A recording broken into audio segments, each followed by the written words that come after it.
has reported a heist at Bank of Uganda.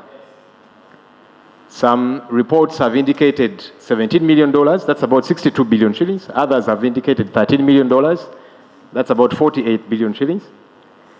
And some narratives are there was a hacking by some people in South Asia, and this money was swiped to accounts in Asia.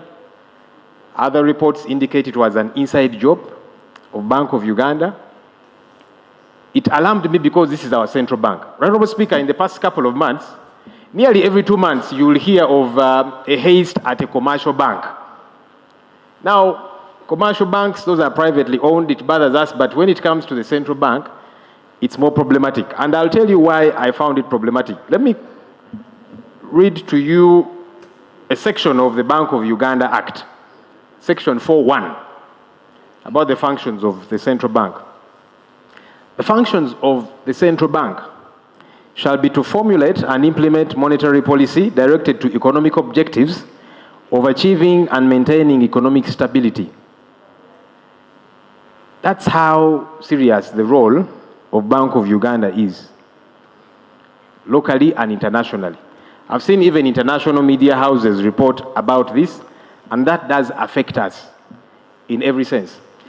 I thought government, through the Ministry of Finance, should help us understand, because you supervise the operations of Bank of Uganda to an extent. Yes, it's autonomous, but you're the overseers. Honorable Speaker, I am alive to what several media houses have been reporting. I wish to state that it is true our accounts were hacked into, but not to the extent of what is being reported. When this happened, we instituted an audit and at the same time an investigation. The Auditor General is doing the audit, and CID at the same time is doing an investigation. Madam Speaker, to avoid misrepresentation of facts, I wish to seek indulgence of this House that we be patient when the audit is finalized, which is now at the tail end, and also CID finalizes his investigation. I come to this house and report.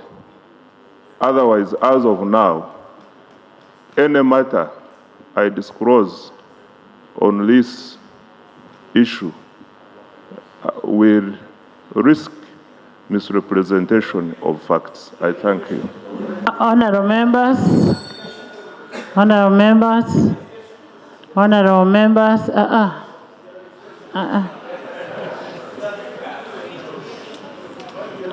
members, the minister is in agreement with what a leader of opposition is saying, but he says it is under investigation.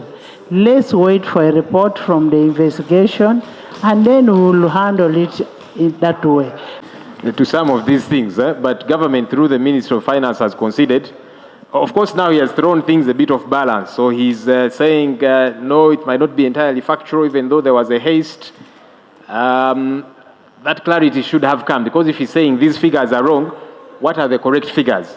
However, he is talking about an ongoing audit. There's an How audit. long is it going to happen? When are we going to get a report as Parliament on this matter? Because you see, the reason we are insisting on this matter, when the network firewalls of the central bank are penetrated, it is something that gets to worry all of us. That's why we are insistent on this. Yes. 1 month, there is no continuous hacking happening, because all those are matters that are of concern to us, because the month might elapse and then we hear this. Because nearly on a monthly basis, Honorable Speaker, and I believe you're a consumer of intelligence information. No, commercial banks have been hacked very regularly. So there must be something that is convoluted that we need to have a good understanding of, because it's even the commercial banks, they host monies belonging to the Ugandan citizens. Madam Speaker, I agree with your guidance and the plea from the Minister of Finance. What a responsible government does is to issue an interim statement reassuring the public, disclosing what will not prejudice the investigations. A responsible government does not stand up in Parliament and say, we are investigating, we will not tell you anything. Because by you saying you are going to investigate, you are even carrying out an audit, you have actually admitted that you don't know. That's why you are investigating, that's why you are auditing. You share with the public on whose behalf you transact business, government business, on an interim basis, what so far you know and you think is not a danger. But you don't plead that I am not going to say anything. You see, this matter. So, Madam Speaker, I thought that I am asking NRM government to be what they cannot, to be responsible, but I think they can learn at least to try.